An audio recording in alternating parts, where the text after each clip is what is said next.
Hello, creatives, community, and kind folks. Welcome to RPG with DBJ. Of course, all of you are the co-hosts on this channel. I appreciate your brilliance and your willingness to understand, because this particular subject was a little bit difficult for me to characterize, um, and in very few words. I was thinking, like, what are the design goals of your tabletop role-playing game? What is the expected outcome? What is the focus? So there are a number of ways we can go about this, and I have a 10-point list, which I'm going to bring up here. And in this 10-point list, I thought I would let's shift this around just a little bit. In this 10-point list, I actually have examples of games in which this fits, but we're going to go through my 10.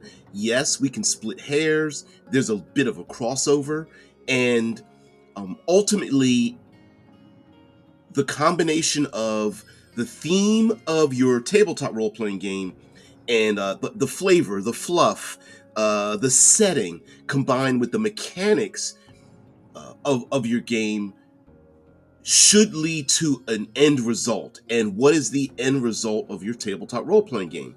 And when it comes to discussions about which game is better or worse, what your favorite games are, what are your favorite interactions? Actually, I'm going to need to shift this back with my face a little bit bigger.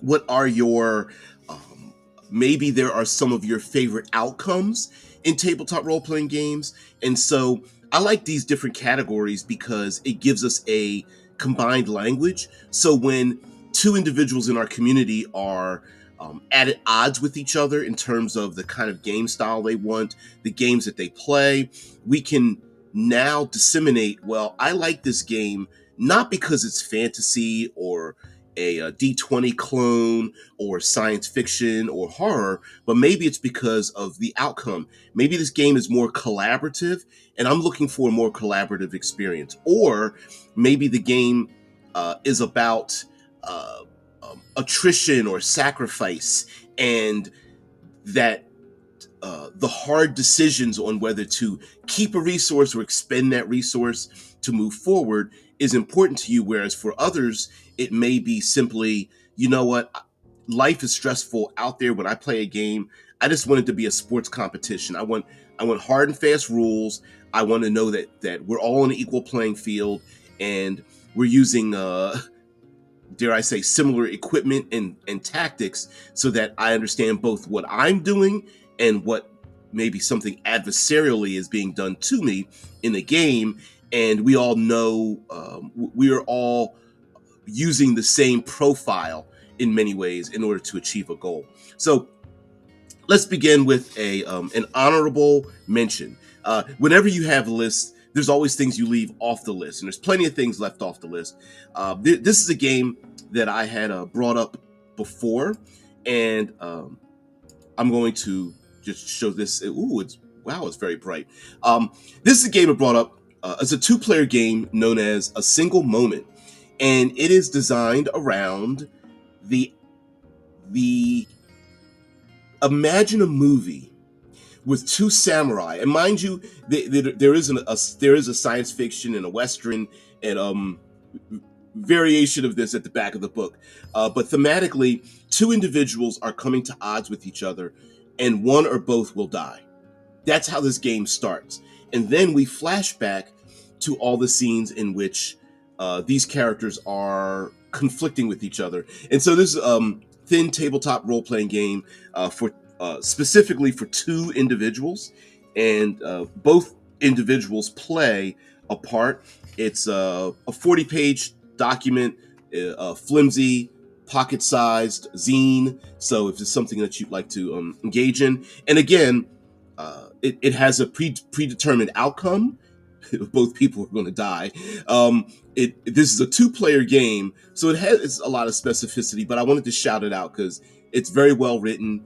I suppose you could expand on it to include like a final showdown between maybe the players and an enemy or something like that. But specifically, this game is is about samurai, so it really involves a lot of the list that I had previous. So got to give a shout out to that game and how much it really encapsulates it. So let's bring up our list again. We're going to start out with attrition, and I do have examples of just about everything on this list. So, what is attrition? Attrition is a struggle till you drop kind of thing. That was just a short description.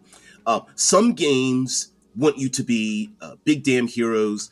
Other games want to explore the world, and yet even more games want you to acquire resources. But there are some games that are about attrition. So let me give you some examples here. We have ourselves, and this is attrition in two different manners. We have ourselves Morkborg, and this is an attrition, what I would classify as primarily an attrition game. Yes, there's overlap with some of these other examples. And then I have a Call of Cthulhu example here. Highway of Blood, a Call of Cthulhu, what is it? 1970s scenario for Call of Cthulhu, and it's kind of in that grindhouse 1970s style kind of thing. And Morkborg comes at attrition through more of a physicality that really, are you expected to survive? No, but the experience, the story being told is how far can you go? Because literally built into this game, the world will end at some point in time. It is a by its own description, it says it's a doom metal album of a game, a spiked flail to the face, rules light, heavy, everything else.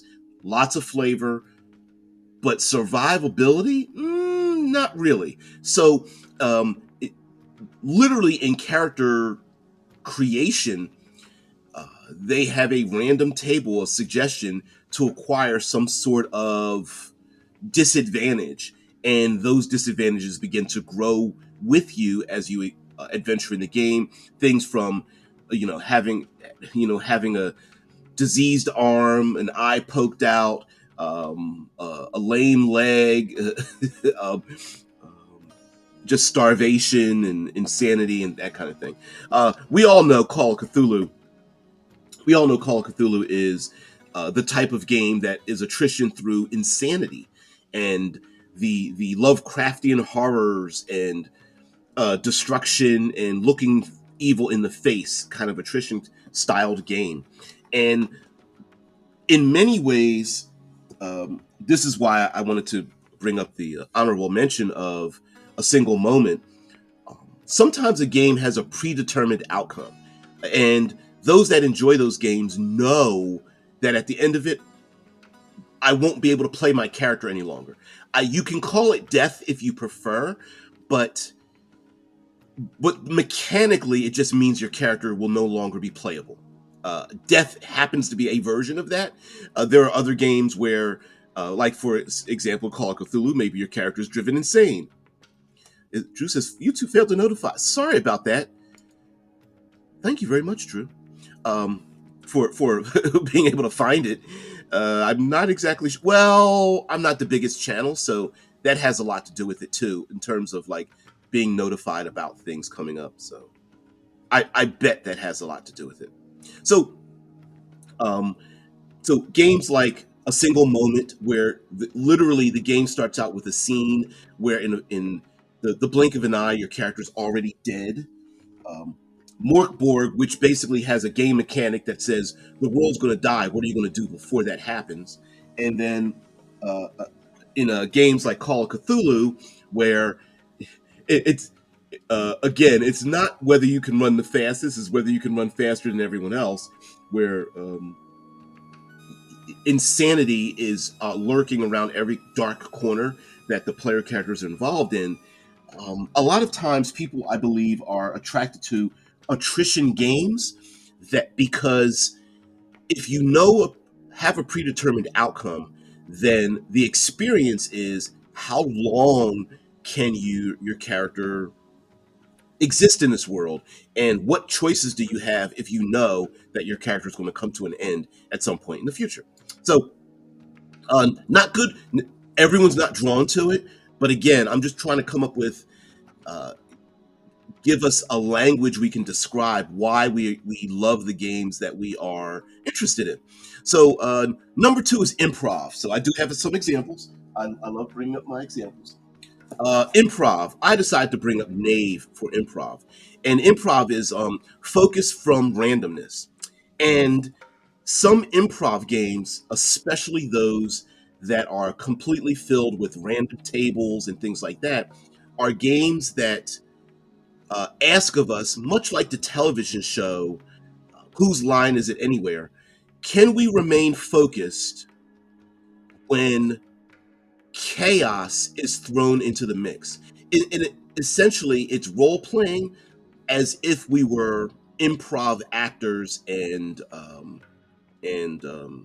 comedians or drama students or something like that. We're playing a game where even the game master doesn't really know what's going to happen next. We throw in a random event, encounter, descriptor, background element, NPCs, challenges, conditions, obstacles, hazards, and the focus is this going to just break down into like chaos, or can we remain focused not just in moving forward, but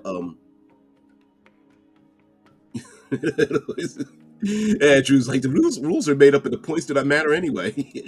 In some ways, in many ways, we're going to get to something I think you're interested in there, Drew, as our local drama student. But in many ways, remaining focused is basically, are we focused on the theme and the genre? Are we focused on the adventure? Are we focused on just having a unified, collaborative, interesting gaming experience, even though we keep throwing in random things? And this book is filled with D100 tables. I want to say there's over 400 of them. And like, this is just a full page spread of an example of four tables, 100 options each. So these are 400 different options, just this. And of course, they can all be used and combined together. This is a 2-page spread of equipment and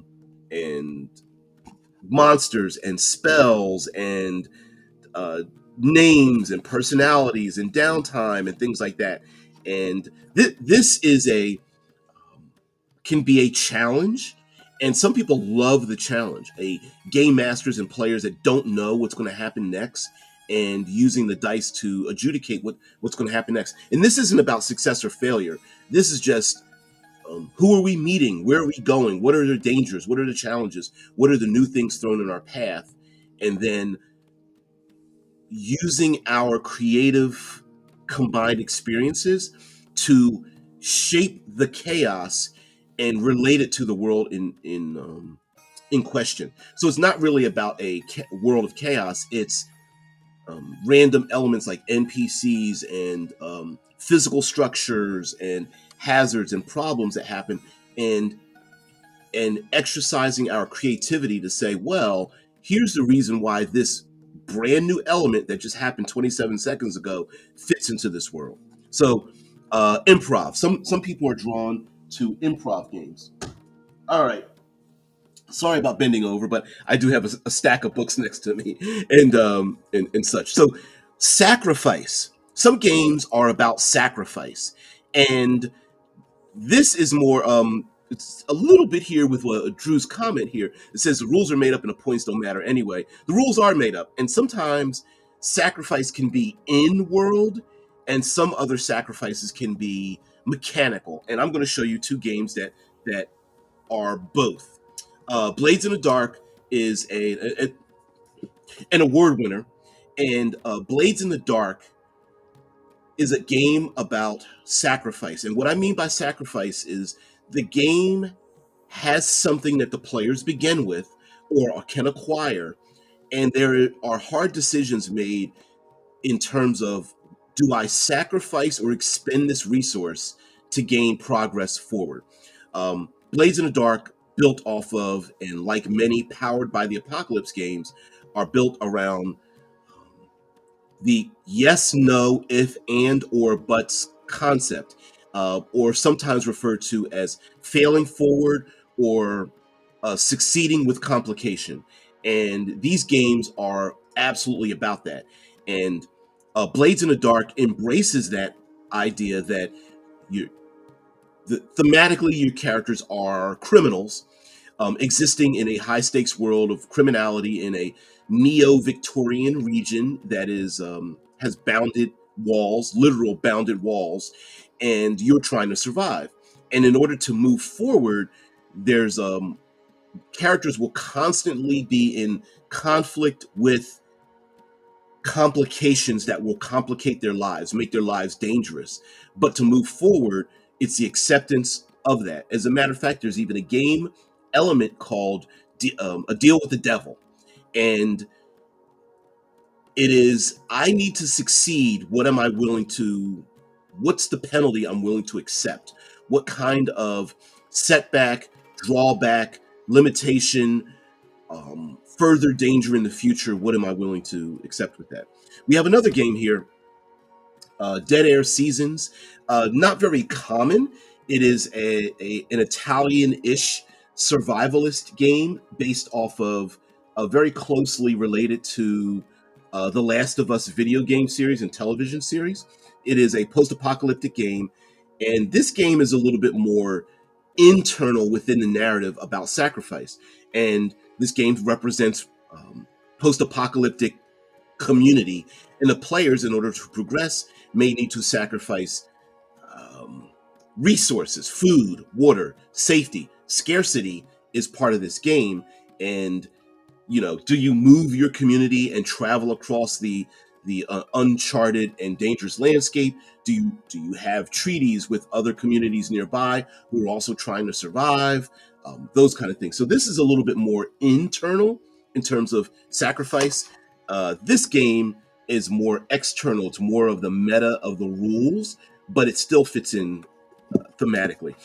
Some people love, I think, sacrifice games because you have to make hard decisions. And games that have what I consider to have an easy button, essentially you can spam the same ability over and over again. Sacrifice games aren't like that. You have 3 meta MacGuffins in your pocket. You've got to decide whether you can use those or not. An honorable mention, of course, would be Cipher System, that has ciphers, which are basically one-use circumstances, one-use items, maybe it's a one-use connection with someone. Essentially, it gives you a great power, but you can only use it once, and so the hard decision of using that would be a thing. We also have Vampire the Masquerade, and it's funny because this says second edition on the back. It's like a second, technically it's a second printing. At the time they called it a second edition, where they slightly cleaned up the rules, maybe about 20%, 30% cleaned up the rules. But this isn't the second edition after Vampire the Masquerade. But anyway, Vampire the Masquerade is also a sacrifice game, sacrificing your humanity. There are statistics that compete against each other. So you have humanity, and you also have your blood pool, and you have willpower, and sometimes one competes against the other. So you may have to sacrifice your humanity to gain progress. And this game is about trying to live in equilibrium and having a difficult ability to do so, because with both willpower and blood points, you can gain lots of successes, but it also means you may put your humanity at risk. So sacrifice games are very popular. Basically having a resource that you must expend. We also have war games, war versus sport. Now, again, I'm just using this as terminology. Don't think of war games as going to war like in the physical reality of the sense. War games are games where they are unfair, essentially, and I guess I suppose Knave would fit into this. Like I said, there is some overlap. OSR games are similar to this. Shadow Dark would be also, I didn't bring that out, but Shadow Dark. War is win essentially by any means necessary. So you win unfairly or overwhelmingly. And in these kind of games, it's not so much about the rules. It is about collecting enough resources that both narratively and mechanically, winning becomes a foregone conclusion. And usually that means, because the way the rules are set up, failure is more common than a little bit. And so both the narrative and the circumstances that you're in basically lead to a lot of failure. And so what you're trying to do is acquire as many resources, both in world, whether it's like collecting magic items or equipment, or like in the case of cyberpunk, cybernetics and high technology, connections, money, um, you know, in fantasy, it could be magic, chemicals, alchemical things, allies, whatever. And in order to do so, that's in world. And then externally, meaning with the rules, you want to gain as many bonuses, as many features, as much hard armor, heavy weapons, which are mechanically stronger, increasing your stats and things like that. Is war winning unfairly or overwhelmingly? And the unfairness works both directions. And people that are into these games understand that dual direction exists. Some people hate games, absolutely positively hate games, when things are designed unfairly. The save versus die kind of thing. Being poisoned. Oh, you tried to open up a chest. A poison needle stuck your finger. Make a saving throw or you're dead. And it's just like, sometimes it can just be unfair. The classic Tomb of Horrors, literally before you even enter into the dungeon, your character could die. Just straight up, no save, nothing. Your character could, if you go into the wrong location looking for the Tomb of Horrors, your character could be crushed and dead before the game even starts. No save, no way to get out of it. It's unfair. And so war technically is unfair. And some people like playing games of unfairness. The problem with unfair games is that, mechanically speaking, there's usually few rules. It's usually adjudication due to common sense and narrative. And not all of us agree with the same things, right? A perfect example of that for game design would be, how does your game handle if a person, including a player character, is immobile, cannot move, is completely defenseless, and they are under a lethal attack, knife to the throat, about to be burned, about to be dumped into into an ocean and drowned, about to be crushed by tons of debris? Does your game just say you're automatically dead, or does it give you a way to get out of it even when you're completely defenseless? And old school OSR would just say, yeah, rules, why would you have a rule for that? You're just dead. Whereas other games say, hey, you get to make a saving throw to, luckily, somehow you are not harmed by that particular thing. So now there's war as sport. I'm going to bring up not necessarily Dungeons and Dragons, but Fantasy D20. Level Up Advance 5th edition here, D20. I'm calling this sport. Now, again, this isn't sport. It's not like we're in an arena. But games as sports mean that we are all abiding by the same rules. We have a referee that gives us success and failure, and that challenges and enemies and complications that we will come across are specifically rated for our capabilities and such. That there are hard limits to the ease and danger and difficulty that we're going to come across. Essentially, it is like it's like sports. It is we are in the arena. The things that are placed inside the arena, like a gladiatorial arena, are relatively evenly matched. Sure, one side or the other might go down some resources, and that's up to us in terms of how we play in the sporting arena. But game as sport essentially is, we are all abiding by the exact same rules. We're going to use the rules to adjudicate more often than not. in that even enemies, which might have different capabilities, operate under similar, if not identical, mechanical or numerical values. So, in many ways, it's like, hey, we are beginning characters, and our maximum bonus is a +3 to a +5 or something. So most of the enemies we will fight will have no bonuses, no more, no less between +3 to +5. When we gain the higher levels, we're at +17. So our enemies are like +15 to +18 or so, usually like within those ranges. Hit points, damage output, resources combined, the number of actions, all these things tend to be equalized. And role playing as sport is very common. Why players are drawn to this, even though they may say they want something different, again, life, our real life, IRL, in real life, it can be unfair. And many times life is unfair to us in many ways. Sometimes we want to go to a place where the playing field is leveled out. And so video games often operate this way, and the same can be said for classic D20 games and even some of their derivations, such as Level Up Advanced 5th Edition from N-World, EN Productions, right at the top of that. Okay. Whew. This might be longer than I thought it was going to be. We're halfway through. So then we have drama. Drama is my categorization of this is portrayal or immersion in a role. And so the game isn't really about succeeding or failing. It's not about dying and surviving. It's not about acquiring equipment or magic items. Sometimes the game is just about immersing yourself into a role. And Tales from the Loop and other games like this, to me, fit that category.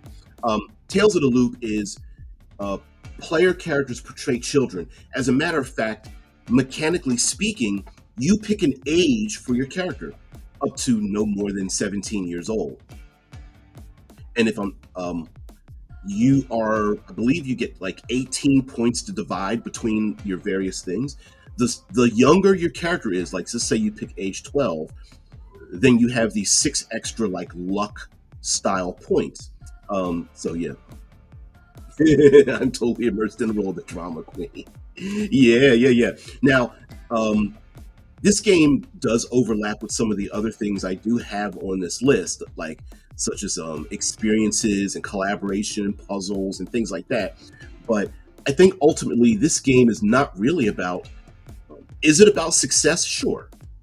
Uncovering things as kids, riding on bikes, walking through the woods, meeting late at night and whatnot, engaging in activities. But can your character die in this game? Narratively, no. But can your character become unplayable? Yes. You can become suspended. Maybe your parents move away. Maybe you go to juvenile detention. You're expelled from school. And that's how they deal.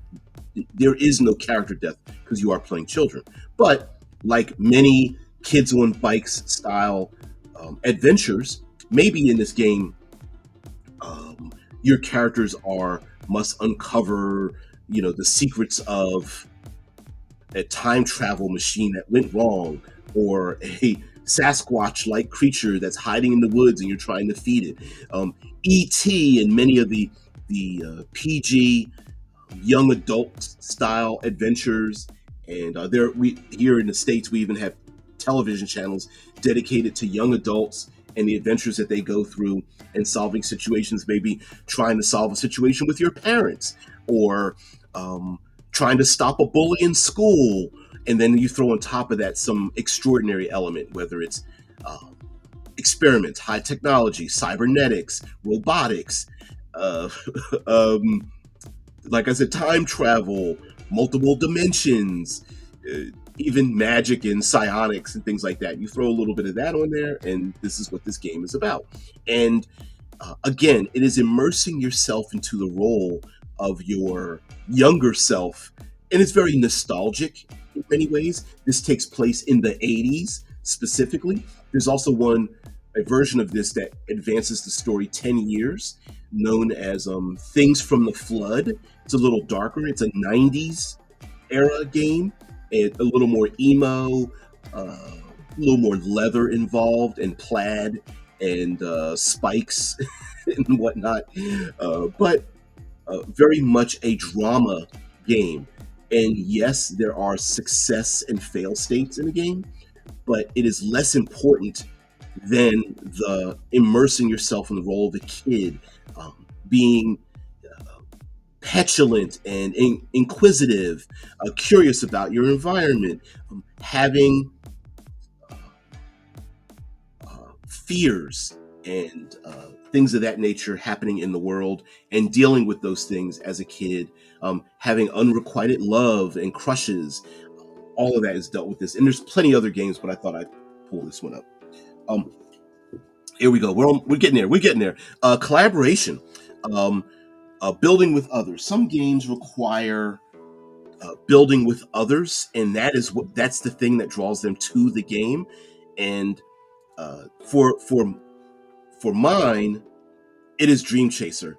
Fate belongs in this. There are many other games that are collaboratively built. There's a game called Microscope where you literally build a history, a world. Dream Chaser is this game. While the game was not promoted as such, this game is basically a dreamscape game. Everyone comes to the table with their own ideas, and you start building upon that to build a world in which your characters adventure in. You decide the roles that are important in this world. You decide what are the win conditions and some of the challenges that are that you want to overcome. You decide on the scenes you'd like to see. You mix all that together, and the game master then sets up a very loose. It's a weird game, a collaborative game, because it's almost players railroading themselves, and that's not a bad thing because you tend not to come off the rails in many ways when the players railroad themselves. There's also some people don't like collaborative games because they feel like they're going to know all of the ins and outs. They're going to know, like, if you already know what the outcomes are going to be, it's not a surprise. But the surprise actually comes from collaborative games because of the other people involved. So you yourself have thrown some maybe 1 to 3 elements in that you'd like to see in the game. So do all the other people, and you may not know what their random elements are. And that's where the randomization comes in. And then that's where the collaboration comes in, because like improv, hey kitty, you want to accept all of the things that each other person involves in the game. Yes, yes, yes. I know you're the producer there, Sophie. So I know. So that is collaboration, and it's less about success and more about the acceptance of each element thrown into the game world, and embracing those things thrown in, no matter how um, gonzo. I haven't used the word gonzo in a long time. How gonzo those elements are that are thrown in it. This is not our AMSR um, channel, kitty kitty. I know you want to come up here, so come on up. Come on. Come on, kitty. Yeah, come here. All right, because I know you're going to bother. You might as well just show up. All right, now lay down. Yeah, if you're going to purr into the microphone. There you go, kitty. Yeah. No, don't put your bunghole in front of the camera. Yeah. That wouldn't make this PG. All right, so puzzle games. Puzzles. Sometimes a puzzle, puzzles, challenges, sometimes exploration. This is more of a physicality kind of thing, but puzzles nonetheless. And in uh, fantasy gaming. Come on, Sophie, you gotta lay down. In fantasy gaming, uh, yeah, the word I'm probably looking for is edgy, and that is exactly what I was looking for. 90s games would have a lot more edge to it, even going so far as, what was it, the straight edge era, straight edging, where it was like no drugs, no wildness, but it was, I don't know how to explain it. I'm not going to look it up, but you get the point. Tales from the Loop was 80s. Things from the Flood was 90s. I wonder, through the success of these games, whether they're actually going to go into the 2000s.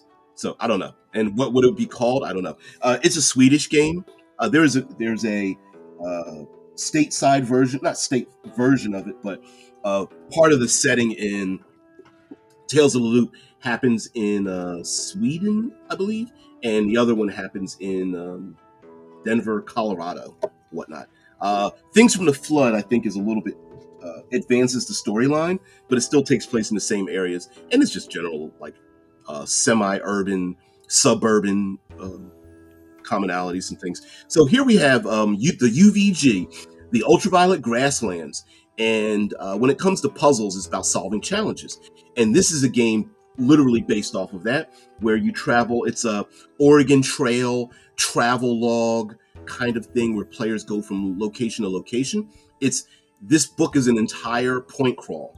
It is a complete role-playing game. There's a second edition coming out, but it's a point crawl game where you go from location to location, city to city, settlement to settlement, monument to monument, dungeon to dungeon, crash landing to crash landing, debris to debris. And as you travel along, you may gather and lose supplies. You're going to make enemies and allies. You're going to find NPCs. You're going to discover more about the world. And it's less about defeating evil. It's not about defeating the big bad evil guy at the end. It is about coming to new locations and solving challenges when you get there. It is, in a weird way to say this, it's a bit like striking. It's like a pinata game set, and a lot of OSR is built around this essentiality, meaning we are willing to go to a new location. We don't know we don't know the language, the culture, but we will blindfold ourselves and use a big stick to smack open what's there and then deal with the ramifications thereof. We're going to poke and prod and discover, and if there's a problem here, we are going to help to solve that problem. And maybe there's problems we didn't expect, and we're going to intellectually and creatively navigate our way into and then out of those problems. And then we're going to pack up our stuff and move to the next location and do the exact same thing, wash, rinse, repeat. And some people just love that. Maybe it's just the puzzle problem solving thing. For example, it could be saving, maybe you go to a abandoned village and members there are starving and diseased and you need to find a cure. Or that same village, there's and many people have been disappearing and you need to find out where they've gone. Or there's an old factory and suddenly it turns back on and the players need to run away as the factory starts building more and more robots that start to come out of the assembly line, and they need to shut the factory down, defeat the robots, figure out why the factory even turned on in the first place, and maybe get themselves a little bit of a thing. But this is about puzzles and solving puzzles, and role-playing games that are there are very few games that are puzzle. Who's another puzzle game that are puzzle focused? Here's another one, Substratum Protocol. The center, there's a problem at the center of Earth which will stop all life on Earth. You need to go down there and discover what it is and solve that problem. And again, this is about solving issues. There are not the most role-playing games that are the most popular tend to fall in other categories other than puzzle solving. And the reason why is because most puzzles are one-offs, meaning like you're not going to find numerical values to solve these problems. For the most part, it's about creativity, which means you need to have game masters, dungeon masters, storytellers, flame tenders, wardens, to mission control, like in this game, MC, the mission control. You need to accept the creative ways in which players solve a problem, and players need to be creative. You're not going to find it in your character sheet. You're going to have to be creative in solving those issues, or maybe your numerical values aren't very good, and it's far better for you to solve the problem creatively. So, yeah. I was going to bring up something. Well, okay, it's similar to the idea of most role playing games do not have a rule. Let's say you're camping and there are hungry wolves that are coming close to your camp. You hear them howling and you see their beady red eyes around your camp. Most role playing games do not have a rule for lighting a torch and scaring the hungry wolves away from your encampment.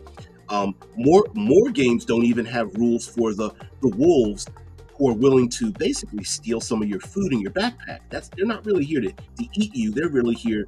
They are hungry, but they would rather just steal the food in your backpack. And that is a problem, a conundrum that requires solving. And players going, hey, two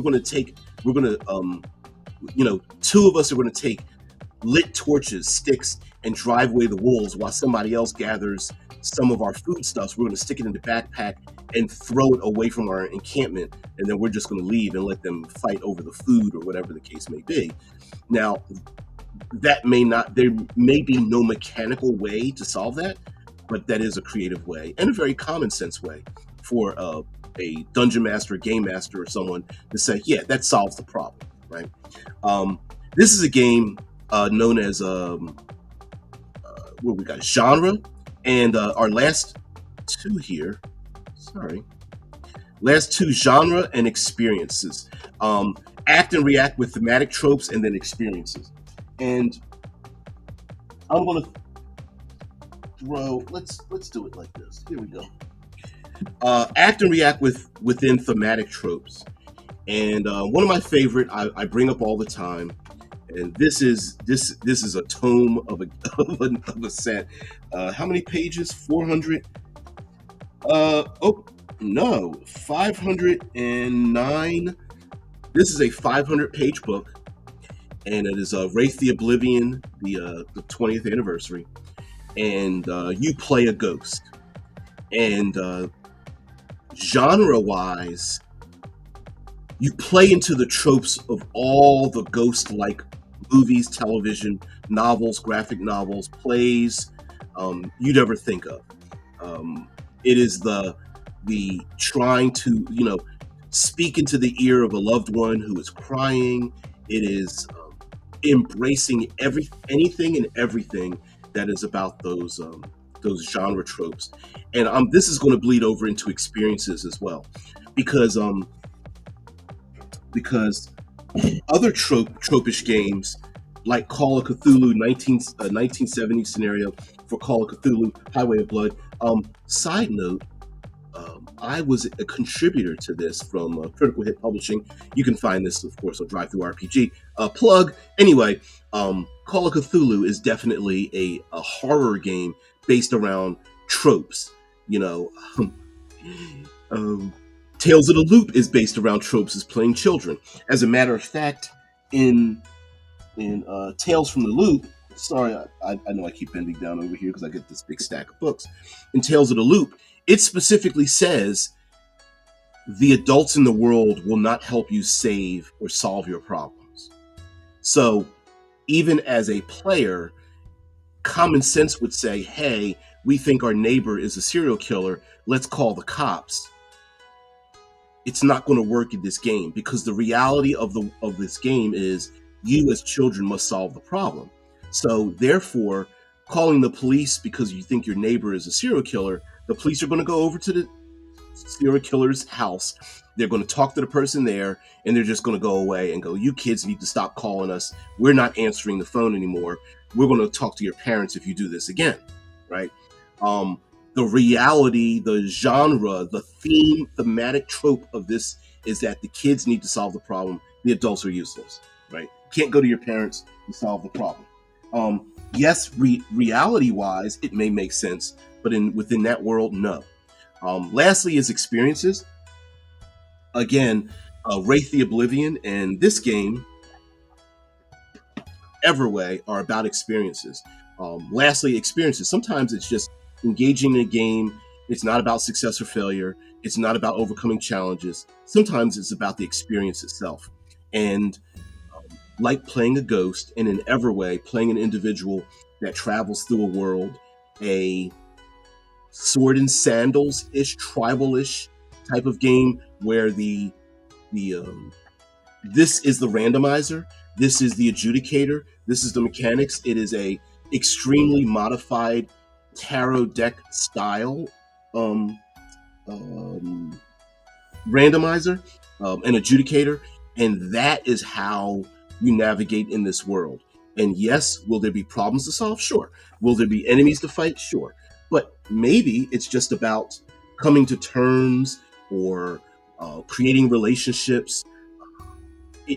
You can literally have whole campaigns where no one draws a blade.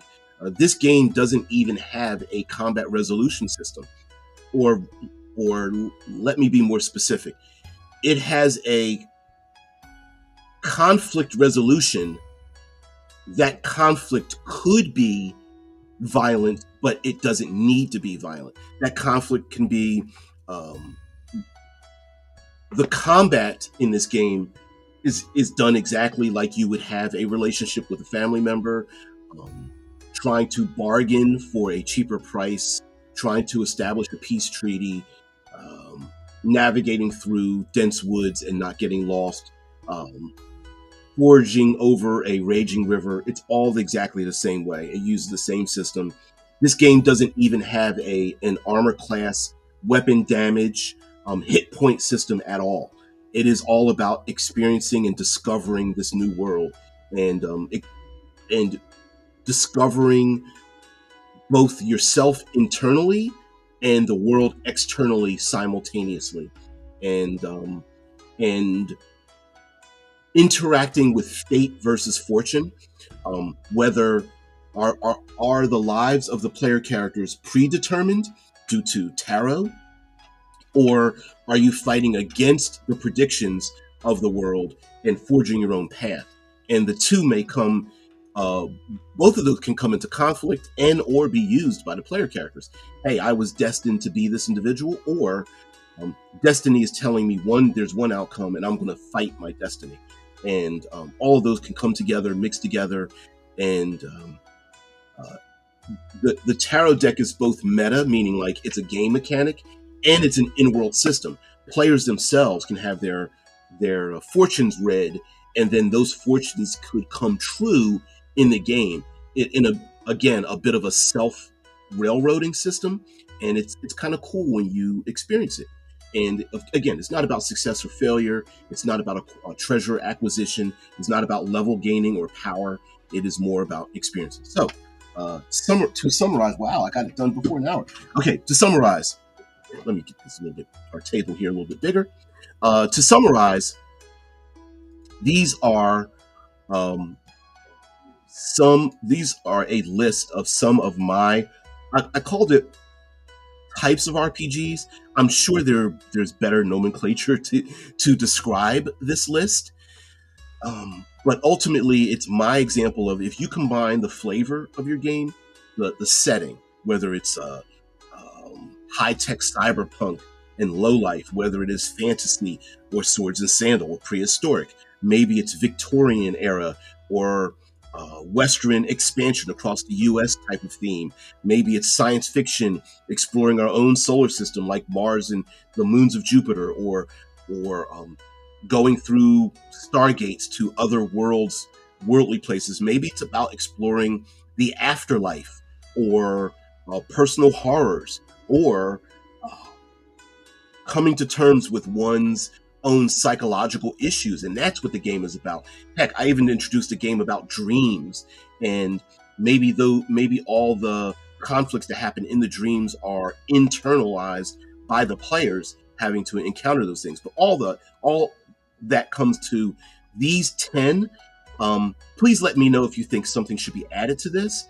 I'm sure we can split hairs on many of these, but these are the ones that come to mind. So, Attrition, struggle till you drop, a game in which it's not really about complete success. It's about how much success can you gain until your attrition level drops to 0 and you're done. Improv is about focus under randomness. A game that gives you lots of random elements, and we are still going to progress forward in this particular game by incorporating those random elements and creatively, like a puzzle piece, turning that puzzle piece around until it fits in. Even though it's random, we don't know what's coming next, but we're going to put those things in for the game master and players. Sacrifice games are ones in which progress really doesn't happen unless you sacrifice a resource, an element, a numerical value, a narrative element in the game to progress forward. This also sacrifice also includes games with a lot of failing forward and success with complication. And the sacrifice is, I want to move forward, but I'm getting these stacked complications behind me, and do I stop to deal with the complications, or do I stack another one on? Also, it is deal with the devil or intrusions seem to have a lot of this in sacrifice games. Hey, here's a way for you to get automatic success or a higher propensity for success, but it's going to cost you. War, win unfairly or overwhelmingly. Some games are not about being fair. That most of the situations you're going to come across, if you stood straight up to it, you're going to fail. How do we succeed? OSR really embraces this. What resources can we use? What elements can we use to get an unfair advantage over our difficulties? Because the vast majority of the world is unfair against us. And oftentimes in a game that involves war, and I don't mean the physical act of going to war, what I mean is the game is unfair in terms of its numbers, its resources, and extracting things out of players. Death happens to be, character deaths, TPKs tend to be more common in war games, and games built around war. And winning unfairly could just simply be getting a resource like a ring that you just twist the gemstone on a ring, and you bypass something that was extremely lethal before, but you now acquired a resource that gives you an unfair advantage in a particular situation. The opposite of that is games of sport. And games of sport meaning that all challenges, enemies, conflicts, rules, resources are on a level playing field. We know that when we turn the corner and something surprises us, it's not going to be overwhelming. We won't need to run. Our team will go up against the other person's team, and may the best team win. That's game by sport.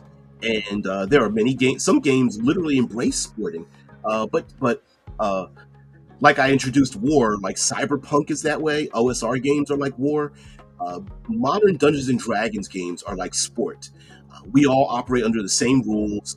As a matter of fact, players can use those rules to balance the field more often than not when the game master or dungeon master says that something is a little bit unfair.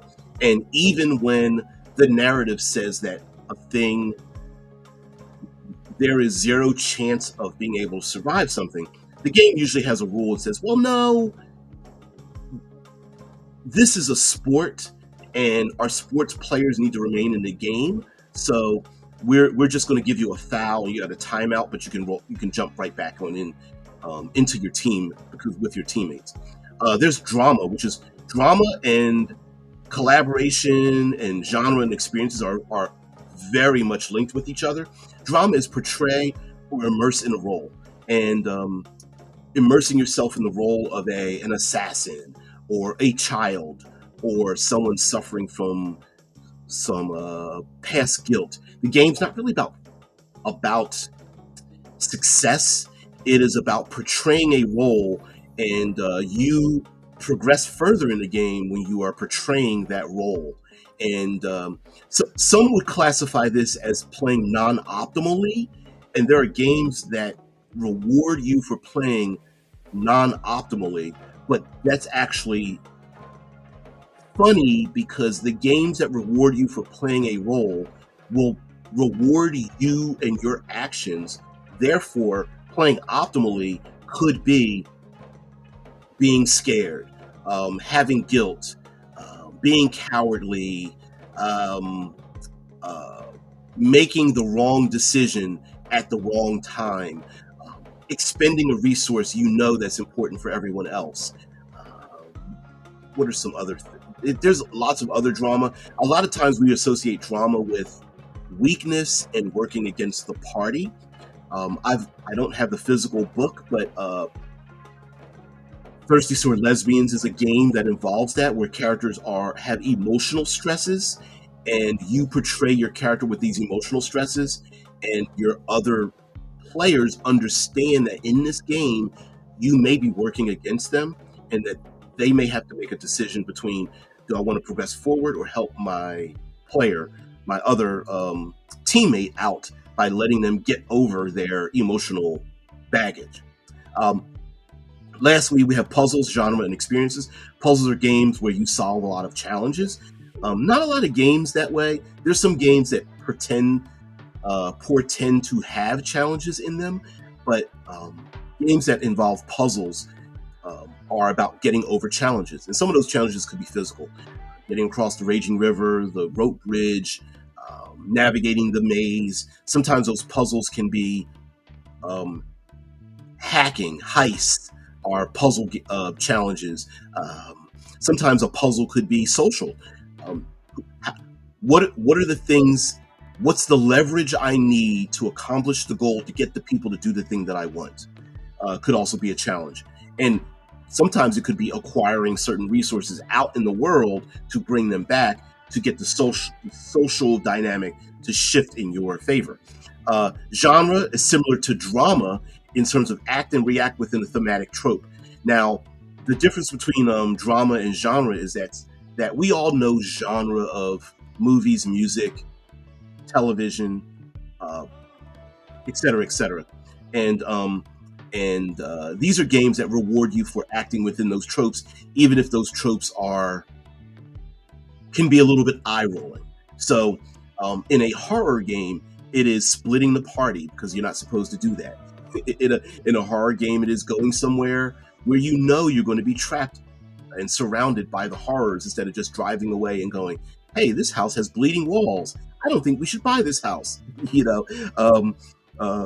Some certain kinds of genres, games are written in a way to reward that. Blades in the Dark is a perfect example of a game that rewards the genre, because it is about being a criminal and having heists. It is not about turtling yourself up and remaining home. That game you won't survive, and really the game pretty much shuts down and works against you if you decide to be too cautious. It is about people who are that you're always constantly going on your one last big heist so that you can retire. But of course, retirement never comes. And lastly is experiences. Growth through discovery. Sometimes a game is just designed to discover new things about ourselves, about our characters, about what we created, about the world. And it can be a little loosey-goosey, especially because experiences don't necessarily mean destroying things or beating bad guys or getting treasure or gaining notoriety. Sometimes experiences could just be I haven't been here before, I haven't spoken to these people before, and I'd like to see what's going to happen. Or dangers are placed around us. We don't know how we're going to act or react when those dangers are around us, but let's see what happens when we make these different decisions. So anyway, guys, thank you very much for letting me get quite a bit nerdy and geeky about big brain stuff. Thank you very much for being part of the show. I really appreciate it. I'm pretty sure those who did not know we went live, YouTube will end up basically, despite the fact you may be subscribed, you probably will have to re-hit the notification bell. And because the channel isn't the biggest, it pushes the higher algorithms towards you. So a call to action: if you like this kind of thing and you want other people to be part of it, please like, share, subscribe, spread the word, follow, hit the notification bell, and just act and interact. Please drop a comment or question and drop a line. And I'd really like to talk to you guys. So, guys, have a great one. I'm not going to hold you too long. Just a couple seconds after exactly 1 hour going live. I love it. Have a great one. Thank you very much for spending your valuable time with me and allowing me to get a little bit like how's the sausage made kind of thing. So I thank you very much for that. Also, thank you very much for just being creatives and being immersive into this hobby. We can get a little bit deep in these kind of things. And although I like to keep it a bit beer and pretzels, I do like to go a bit deeper as well. And sometimes when we have conflict with each other, we start arguing. Maybe just maybe we can come up with language to describe why we don't agree with the thing, and maybe we actually do agree on. Maybe we can agree to disagree because of the desires we want. Saint Vice has been lurking. Great stream. Well, thank you very much. Thank you for lurking in the backgrounds. Yeah, remember the Shice I was like, God damn it. Oh. Yeah. Yeah, the algos don't like me because it's a small channel. We're niche. We hang out over here. Again, like I said, if you drop a comment, I may not be able to get to it immediately. But yeah. Oh, about to fly back to normal time zone land. Yeah, they call that Germany. Back to the band. Yeah, that's great. But anyway, you're fine. By the way, thank you very very much, Saint Vice. If I'm pronouncing your avatar correctly, thank you very much for just being here, and thank you very much for saying it's a great stream. I don't do anything. I try not to be scripted, and most of the time you guys will come up with something and it'll spark an idea, and I just want to hold on to the nugget of that. And then this morning it took me about maybe 10 minutes or so to kind of go through some books off my shelf, and I was like, oh, this book makes sense. Oh, this book is kind of like that. And then that's what pulled it out. So guys, thank you very much. This week we're talking about your TTRPG sucks. A horrible title, but a little clickbaity. Yeah, but your tabletop role-playing game sucks it's not really clickbaity because we are talking about it in the sense of, well, why does it suck? Or why do you think it is that way? And then so on. So tomorrow we're going to do something classic. We're going to go into the 8 types of fun. Let's see if I can find the article. 8 types of fun. And let's share this tab instead. Yeah, if for those who don't know, this is part of the 8 types of fun have always been part of video gaming. And the 8 types of fun are sensation, fellowship, challenge, fantasy, narrative, discovery, expression, and submission. And that is how they design video games. And this easily translates over into tabletop games. And mind you, this has been brought into tabletop gaming before. Articles have been written about it. It's a classic, an old one and a classic, but we're going to go into it anyway and talk about it tomorrow. So, guys, thank you very much for being part of the show. Thank you very much for spending your valuable time. I hope in many ways I can make some change for you. Goody, see you on Vice Friday. Yeah. Yugoloths. It's not going to show up, but it would be pretty funny to have some Yugoloths show up. Who designed Lovecraftian emojis? I don't know, but I'd like to have a whole list of them. Anyway, guys, thank you very much, and I'll leave you with some. We'll leave you with a starship at the end here. Peace and tranquility. Bye.